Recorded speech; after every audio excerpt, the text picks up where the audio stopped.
নমস্কার বন্ধুরা, আমি গৌরাঙ্গ। তোমরা দেখছো ভিলেজ ব্লগ উইথ গৌরাঙ্গ। আজ বাড়িতে আমাদের কেউ নেই।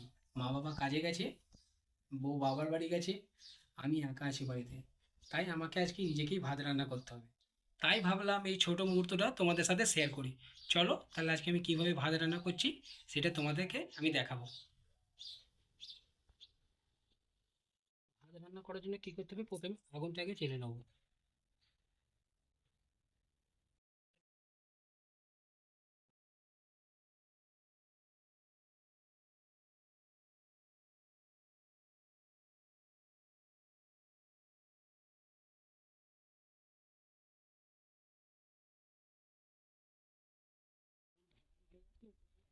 বসিয়ে দেবো,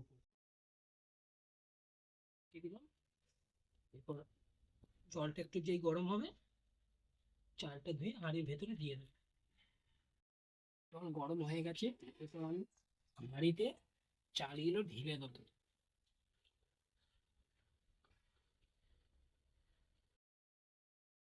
এইভাবে বেশ কিছুক্ষণ জাল দিতে হবে, যতক্ষণ না ভাত হচ্ছে। তো ভাত আমার রান্না হয়ে গেছে, মা বাবা এলে একসাথে খাবো। এই ছিল আজকের ব্লগ। দেখা হবে আবার নতুন কোনো ব্লগে।